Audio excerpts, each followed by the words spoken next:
This week on Another Brother. Yeah. Which is extra interesting in our circumstance because we're not blood stewards. What? Edit that. Cut that. They don't need to know that. We were literally just throwing a sledgehammer in Josh's backyard. But it was so fun. Spinning like maniacs. I think that they possibly are manned by intelligent observers who are members of a race that may have been investigating our Earth for centuries. Totally solved mystery. Brother over here, brother over there, brother everywhere. Another brother.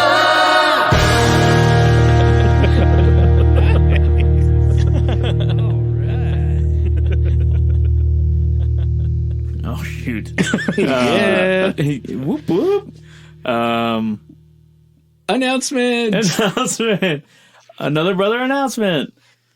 You're already a brother, so dress like one. Beginning today through June 27th. My throat hurts. From now through June 27th, we have a special 20% discount on all Another Brother merch. 15%. 15%. It's basically pro bono. Yeah, 15% discount. Where do they find it? Get your merch at our website, which is anotherbrotherpodcast.com. It's really cool, guys. I designed it myself. I hope You're Alex gonna love has great editing skills. We'll be buying some discounted merch ourselves. Oh, yeah, because the discount isn't on us. The discount is on the people running the store for us. And this is a great way to support your favorite brother. Because if you didn't know, we're color-coded because of our mom. That's what we're talking about this week. Yay! Segue into another segue. Like we're smart or something. So, you guys know I'm training for a Spartan race. Oh, you are? Oh, Josh knew I'm training for a Spartan race. The two guys that work out talk about things like this. If you haven't noticed, we don't talk about sports on this podcast. So I'm doing the big one. It's the Beast. For the past 4 or 5 weeks, I've been taking one morning before work and heading up to the trails. So I can get an hour run in on the trails. I just pick the steepest trail. It goes straight up the mountain. Mm-hmm. It's like it's 3 miles, but like it's a huge butt kicker. Right. So I did that yesterday morning. On the way down, I heard some ruffling off in the brush next to me. Again, so like this is as I'm running down the mountain. What does that sound like? Is it like ruffle, ruffle, ruffle, ruffle, ruffle? That's how I typically hear it. Yeah. Okay. But you know, it was big enough that I knew it wasn't a bird. That's what you usually hear in the shrubberies. Mm-hmm. It's birds. Sure. So as I'm running down, I take a look back and I see pointed right at me a black tail with a white stripe. No. Pointed straight at me. Uh-oh. Yeah. So I booked it. Like, it didn't spray me, fortunately, but like, that was kind of terrifying. Stinky. That's my first ever encounter with a skunk. So, where do you think a potentially good habitat would be for skunks? Would you think Scotland? No. Maybe. Georgia? Is it? The state? Because I thought Scotland would be I don't cool, actually... temperate temperatures, got lots of shrub and covering. It's not. They're not native there. But we like Scotland. That was how it leads Dude. Are you kidding me? It totally goes into it. All right, so Jacob told us he's got a great segue. He wanted to tell the story, and it's a great segue into our Scottish He just wanted theme. to show off that he's training for a Spartan. No, it was the skunk, dude. No, That was scary. To make it worse, anyone who's familiar with terrain in northern Utah knows that there's a peak nearby called Ben Lomond Peak, which is named after the Ben Lomond in Scotland. Oh my goodness. See? It does tie in. I told you. Yeah, all right. Yeah. Okay. You just had to have some help. So we're Stewarts, as you know. Stewart is a common Scottish name. Turns out our heritage is actually from Scotland, which is pretty cool. We've done the family history work. I mean, it goes back, generations. So the first ancestor that came across was actually during the Revolutionary War, James Stewart. I've got records of him. His dad's name is James Stewart. Anyway, some cool stories there. We kind of, I feel like growing up, we just kind of went with faith that we were Scottish. Like we always, I don't know, gravitated to it and held on to it. I could feel it. Yeah. Well, the strange thing, Even Grandpa Stewart thought he was Irish. Yeah. yeah. So our Grandpa Stewart's father had always told him that he was Irish, and in fact, to the point where Dad, I don't know if he got the book from Grandpa or where, but we had a little like worn book, hardbound book in the house that was the Irish coat of arms, a book of Irish coat of arms. Yeah. And there was a Stewart crest in there and coat of arms in there. I loved that book. Like I would flip through the pages all I the don't time. know Just this looking. book. Mom and Dad still have it. Oh, do they? Yeah, it's downstairs. Sweet. You got to look at Yeah, it. clearly. I have a lot of memories of really just looking at all the different coat of arms in it Well, it's that coat of arms that, we always reproduce, the yellow. with the stripe blue of and white and white. blue Oh, checkers. that's actually Irish? Yeah. Oh, Yeah. shnikes. Yeah. So like Dad grew up hearing from Grandpa that we were Irish, but for whatever reason, even prior to like fleshing out the genealogy, we always just kind of preferred Scottish. I don't know, but it ended up I don't know ended either. up being the accurate genealogy. Yeah. I don't know. Really, we just felt it in our bones.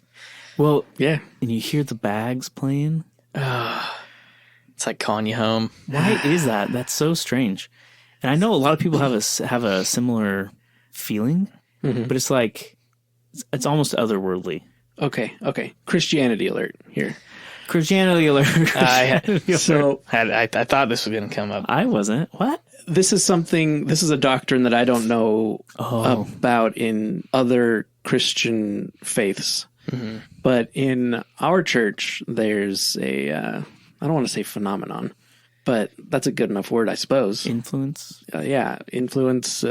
It's known as the spirit of Elijah. And so this does come from the Old Testament. Yeah, it's mentioned in Malachi, Yes. I believe. I think so.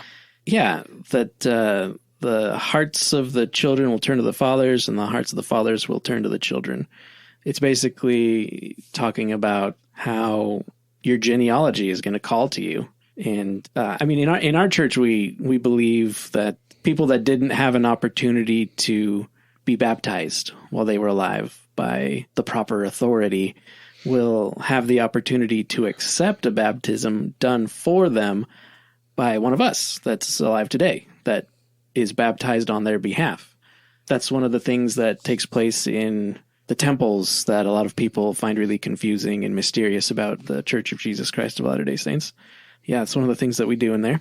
But that creates the imperative for us Right. to seek out our fathers, mothers, our predecessors, Find their names, so we know who they are.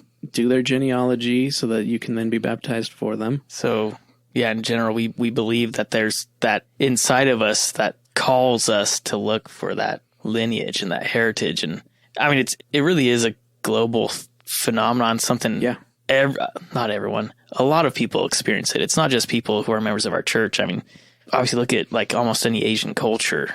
They keep records for hundreds, thousands of years of their family lineage, and they still go and they sweep their graves. And so it's practiced in a different manner, but that's the same thing. Like I've always felt it, Yeah. which is extra interesting in our circumstance because we're not blood stewards. What? Edit that. Cut that. They don't need to know You that. know that throws off our entire. Yeah, Grandpa Stewart was not our father's father. He's our adopted grandfather. Yeah. But I've always felt like the Scottish Stewarts have adopted us along with Grandpa Stewart, and those are the people calling for us to look for them and do their work, and we're Scottish. We're adopted Scottish. That's what I feel anyway. So, Okay, so now we know that we're just kind of Scottish, though. But like, but also But how Scottish extremely are we? American. Yeah, exactly. I mean, how Scottish American are we? so every year for, I don't even know how many years now, like, I don't know, 8 years probably. I've driven all the way down to Payson, Utah. You guys have joined me on many occasions to go to the Payson Scottish Festival and Highland Games, which is So good. It's a blast. It is so And much those people fun. have become celebrities for us. We nicknamed some of athletes some of the athletes. We gave them their own nicknames. Yeah.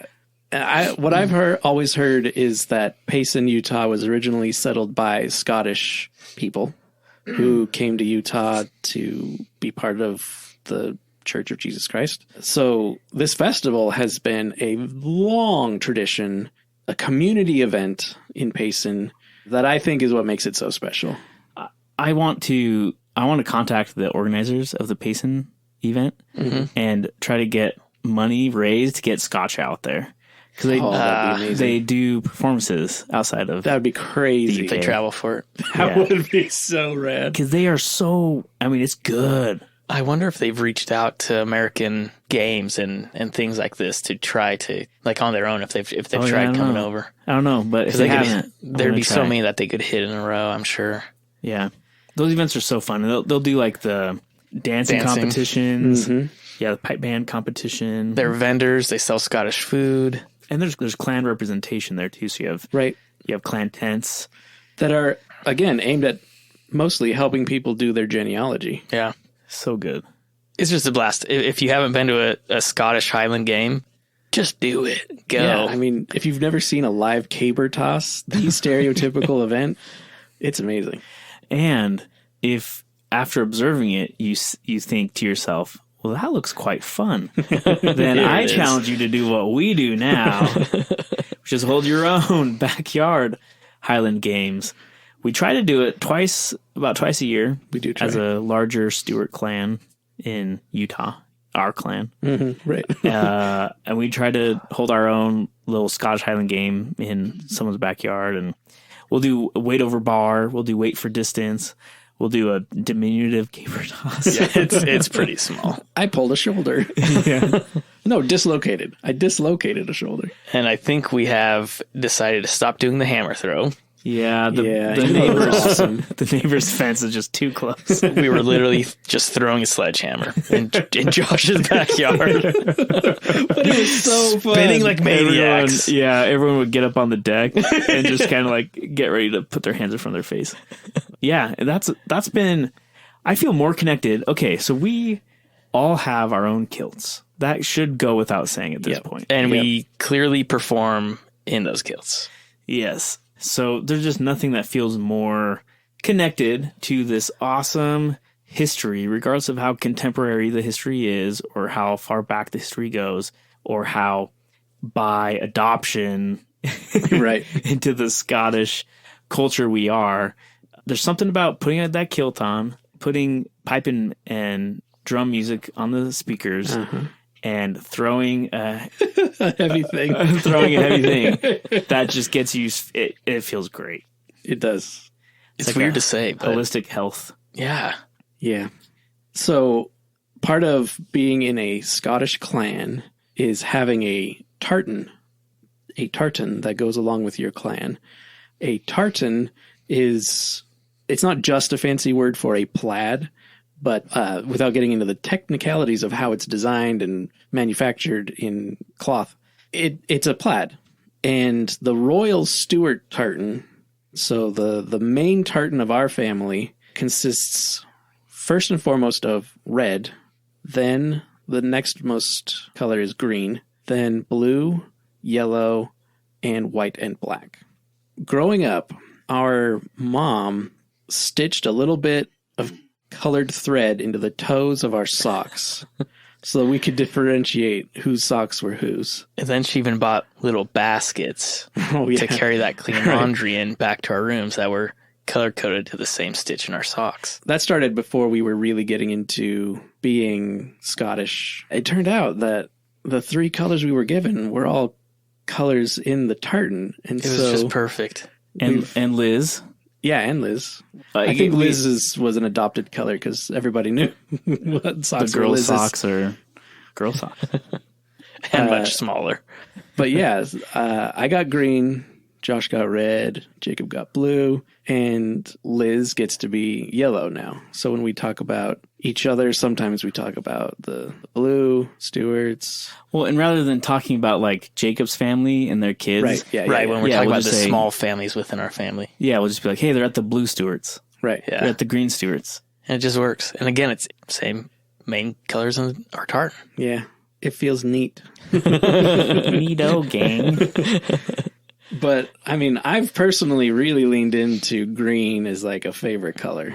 And I don't know if I was going to get there anyway. I don't know if this has influenced that at all, but green is my favorite color. Wow. See, mine is red. Mine is blue, funnily Oh, enough. so Josh and I are switched. I'm Interesting. Jacob. I'm the blue Stewart. But my favorite color is red. I'm Josh. I'm the red Stewart. But my favorite color's blue. That is funny. What one other tie-in, again, to the whole color and Scottish theme. In a full Scottish kit, right? You've got your long hose, which are just socks. You know, the braided, knitted socks that you see that are really tall. That they get folded down, but under that fold you have these Flash. Yeah, they're called flashes. I don't know how to. They're like little ribbons that hang out. So we each have our own color, right? So I have blue flashes. Alex has red. Excuse me, Alex has green. Josh has red. And then there's also, what's the little knife? Dirk. No. No, is that the ski and do? Ski and do. Ski and do that you slide into one of your hose, and ours each have a little jewel on top. And again, our colors are coordinated to those jewels too. Yep. I think we might even have socks. Alex has do. green Alex socks. does. I have bottle green socks and a bottle green hat. Oh, yeah. My beret, like I could wear Balmoral. my airborne beret. Oh, That's yeah. right. It's a maroon, right? It is maroon. That would be Yeah. cool. But I want a cab driver. A cab driver? You know, the, like Country cab. country cab. Capca. Yeah. Or a Payne Stewart golf cap. I do look at those every time I go to Payson. They just look funny on me. Yeah, I don't think I like the way they look on me either. Yeah, and I guess that's all probably the color coding in our kits, huh? Sometimes shirts. But Like- then, yeah. But then you have different tartans too. So the Stewart Right. clan especially has almost a different official tartan for each different function. Yeah. So You want to go hunting? There's a hunting Yeah, there's tartan. a hunting tartan. In fact, my athletic kilt that I wear is the Stewart black tartan, Oh, yeah. but it's still a official Stewart clan tartan. Yeah, I've got a regular kilt in dress black. But there's white dress, there's blue dress, there's black dress, there's racing. We have a racing tartan. If you didn't know, it's pretty Jacob, insane. what are you looking. doing? That's cool. That's what I need to be Jacob's running these in. races. And he's not It's even predominantly blue too. Yeah. even That'd be funny. Or When even Al- just socks in it. That'd be cool. when Alex and Laura got married, it was a Scottish regalia. Yep. Yeah. We did a tartan wedding. It looks And it good. looked good. All the kids So and their good. kilts and everything. Yeah. Cute. Yeah, her family dressed up in kilts and everything too. They were Yeah. game. It was fun. So yeah, like when we go to like the games, not our own backyard games, but when we go to a Scottish festival, like you better believe we're there in our kilts, Mm-hmm. you know, with our hose and our Bros. We got our bros and our hose, and we just Dang it. But if for some reason you ever have a favorite one of us, if you're able to tell the difference between us and get a favorite one, Team Blue. we've got our merch available in, well, unfortunately, the service that we're using didn't have every item in every color of the three of us. But wherever possible, you can get it in black, white, green, red, or blue. boom. Yeah, so I'm about to add a lot more red to my wardrobe, I guess.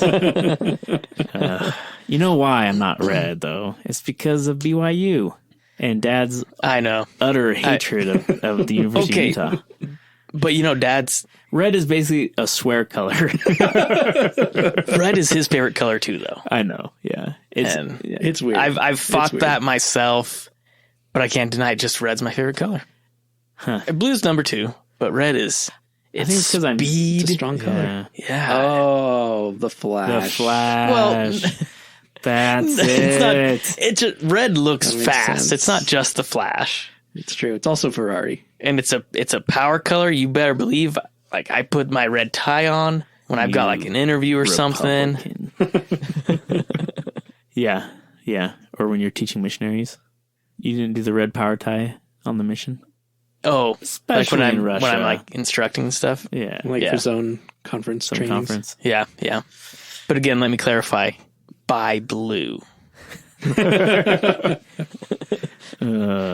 do that. Red's great. Actually, you know what? Let's just move merch. You buy what you want to buy. Buy all three. Support Lizzie. Get the yellow.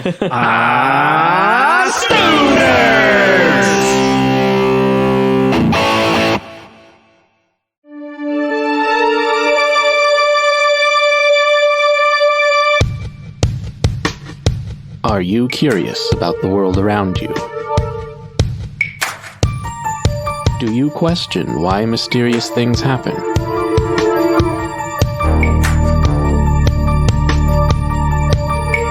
Join us, and perhaps you will be surprised by this totally solved mystery.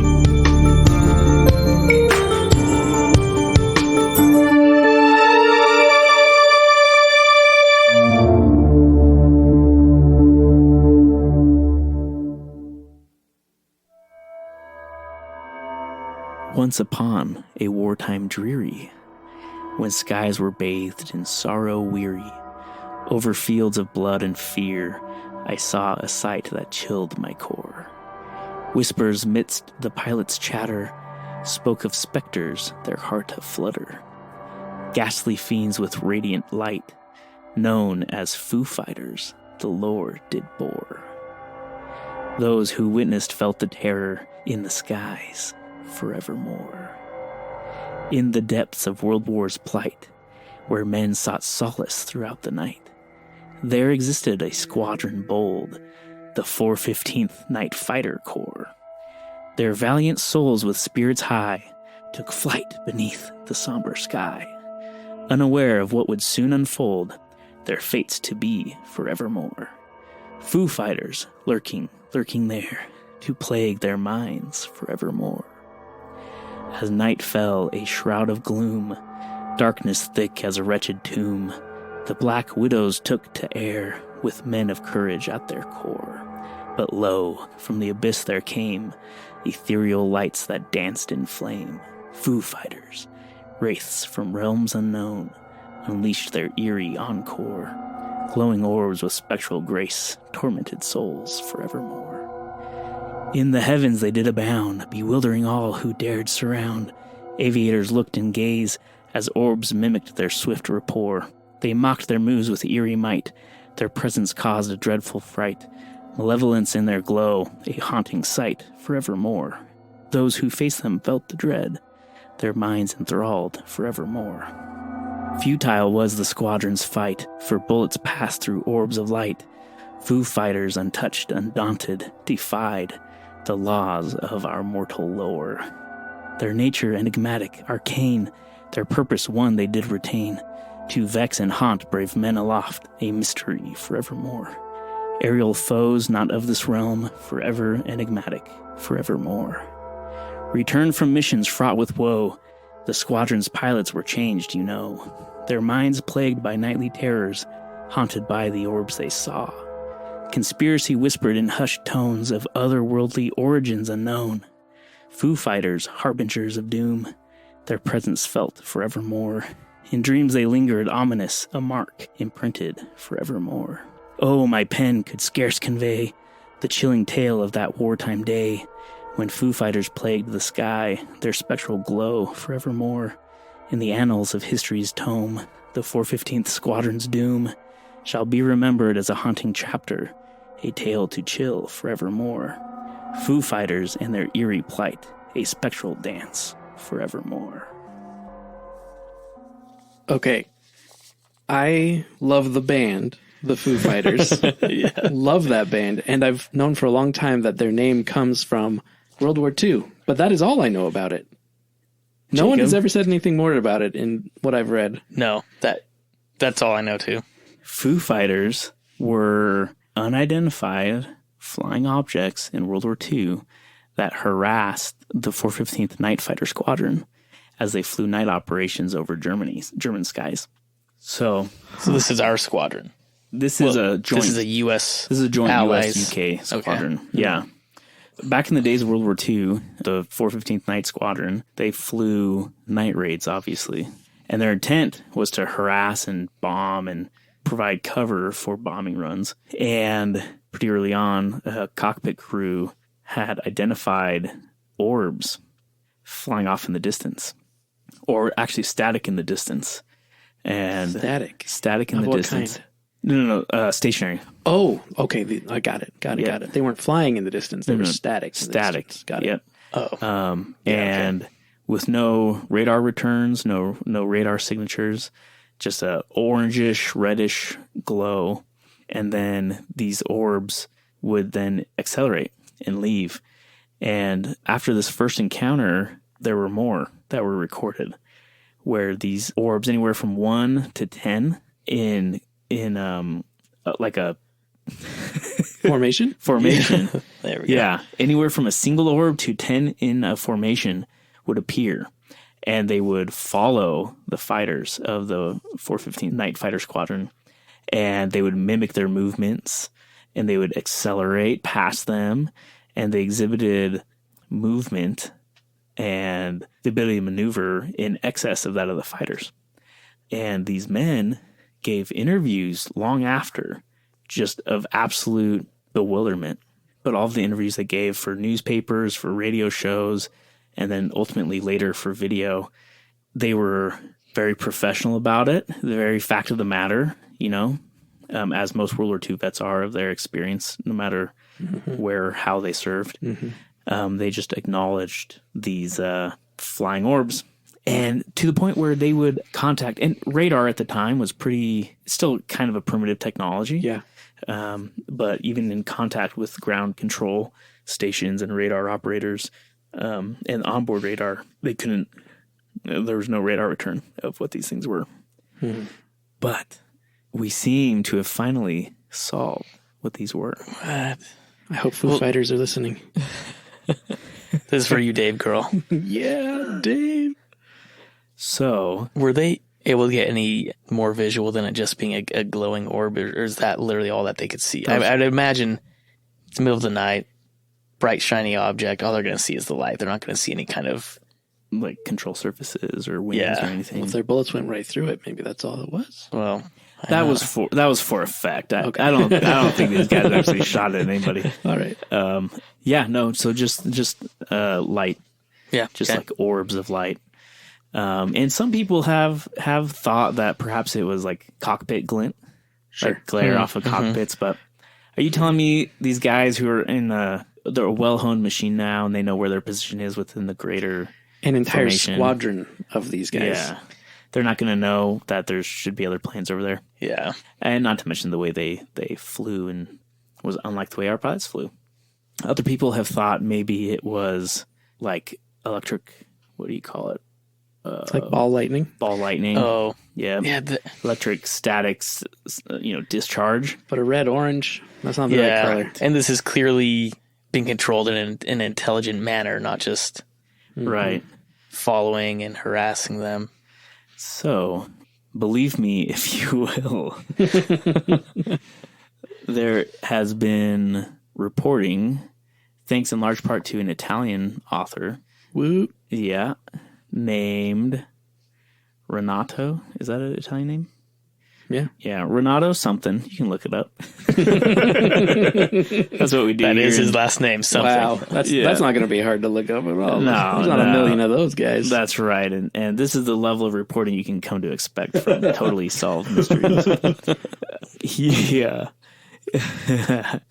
uncovered Nazi UFO construction projects. And apparently there's like a number of these UFO attempts to include different models called like the Vril, V-R-I-L, Vril saucers and Haunabu saucers. And to the point where there's multiple corroborated sources who recorded German engineers discussing the Nazi Germany flying saucer engineering project. I've heard that was something that they had been working on and were trying to develop. Yes. Yeah. So the first actual reference to Nazi UFOs was written down by an Italian turbine engineer named Giuseppe Belluzzo. And he records speaking with some German engineers who were also creating turbine. So they allegedly created a flying disc that was just a turbine, like a large surface planar turbine that would give it vertical lift. 15 meters in diameter. And that was... Holy crap. Yes. And this German engineer gave an interview to Der Spiegel in Germany, the newspaper, talking about it. And look, you can kind of see, this was a contemporary Italian newspaper article. You see the guy kind of wrote out a schematic of, I don't know Italian. Alex, you might have to... We'll see how technical the language is. But yeah, so there's accounts that these things were, that Nazi Germany was actively trying to create UFOs. Oh. Flying saucers. Flying saucers. Oh. This says that it was also worked on by Italians in Italy. Oh, Mussolini. Not just That's the right. They were Germans. part of the. Oh, well, that's part why of the Axis. that makes That sense makes- because there's yeah. like multiple Italians that are Oh man. cited as also citing their German counterparts. Oh yeah, that does make a lot of sense. Yeah. And again, I Flying mean, discs. with it being nighttime, if they have a single bright light source on one of those things, that's all you're going to see, Yeah. probably. Well, I don't know. I don't know either, but to add some weight to this totally solved theory. Totally. Apparently there's declassified reports in the CIA archive that you can find online that discusses these Nazi flying saucer discs and stating that the Nazi flying saucers could reach an altitude of 12,400 meters within 3 minutes What? and a speed of 2,200 kilometers per hour. Okay. This is according to a German. 12,000 meters. That's over. Basically 12,000 yards. So 36,000 Yes, it's feet. over 36,000 feet. 40,000 feet. That's That's like an airliner. in three 3 low altitude minutes. airliner. Just And then a speed of 2,200 kilometers per hour. And then this German named Georg Klein, he says that the Germans' plans were to get these speeds up to 4,000 kilometers per hour. what? Yeah. So that sounds like it's a speed of about 222 miles per hour straight up. Okay. To ascend that quickly. Yeah, it would be a constant speed of 222 miles per hour straight up Wow. to get to 40,000 feet in 3 minutes. Wow. Which is in excess of 2,200 kilometers per hour. Oh, yeah. Yeah, definitely. Wait, 2,200 kilometers per hour? Yeah. Wait. 220 or 2,200? 2,200 kilometers per hour. So, Oh, that's so their fast. they say their top speed is in excess? Was 2,200 with plans to reach 4,000 kilometers per hour. I thought you said top speed was 220. No. 2,200 is... And what kind of G-force would that exhibit? I But don't know. if you consider the accounts of the men reporting the Foo Fighters of, a light source just hovering and then Zipping off. zipping off. I'm sorry, I can't believe that. Yeah, right. How fast is that? 1,300? It's Mach miles per hour? 1.3 or 4. You're breaking the sound barrier. with just a typical turbine I'm sorry. engine. Let me say that again. It's almost Mach 2. Get out. Well, that's incredible, guys. I am so glad we... I can't believe you've cracked the story, I know. Josh. I mean, you look up Foo Fighters, people are like scratching their head. Dave Grohl? Fools. And I'll just leave on this note. Oh, we're leaving this hang on. already? Hang on. Okay, hang on. Hold on. I mean, this your totally horses. solved mystery Right. cannot hold up to much scrutiny. But, But okay, I have a clarifying question. So, as part of Operation Paperclip, I think. yep. Is that a Microsoft project? No, that was That's clippy. Terrible joke. that's when we brought Nazi scientists into America to help us after the war. Okay. A lot of those folks established NASA and really got us to the moon. Right. I've seen footage of us Yes. having flying saucer-like craft from, I believe, these ex-Nazi scientists. And they weren't great. Are these different than that? Was Because it these were us? never great. Was it us or the Canadians? Well, the shows I've always seen have always said it was us and not the Yeah, Canadians. Because, interestingly, a number of these German rocket and aeronautic guys went to work for the Canadians. And there's a Interesting. Canadian company called like Acro Canada or something that allegedly was able to create similar objects. But here's the critical thing to remember when we're considering, okay, travel back with me in time to the end of World War II. Soviet are already our enemies. They're our frenemies throughout all of World War II. Yeah. Now they're our enemies. They're snatching up Nazi engineers and scientists. Left and right. We're snatching up through paperclip. And we're already planning, we've got atomic energy and weapons now. They're developing theirs. And we're in this like race for technology at this point. And every single, and this is my theory against why we haven't revealed our alien technologies yet. I'll solve that mystery for you guys tonight right now. But basically, there's a national security imperative to keep the real capabilities and science behind these Nazi Germany UFOs secret because we don't want to play our hand. We don't want the other guy to know how successful we are. We're going to throw up these flimsy little, things. When in reality, the Nazis are already, to quote, and this ties into my other thing, Hermann Oberth, the father of German rocketry. To quote in English translation, he says, "It is my thesis that flying saucers are real and that they are spaceships from another solar system. I think that they possibly are manned by intelligent observers who are members of a race that may have been investigating our Earth for centuries." Totally solved mystery. Thank you. Thank you. Dang it, that's what I was going to do. Oh, shoot. You're going to do it better. Thank you for being our brother. Wow, did That we might just be too nail that? energetic, though. Okay. we'll take another run at it then. Okay. For being our brother. The first one was too energetic. Gotcha. For show notes, rockin' merch, and other brother goodness, check out our website at anotherbrotherpodcast.com. Be sure to come back next week. And tell your friends so they too can become a Brother over here, brother over there.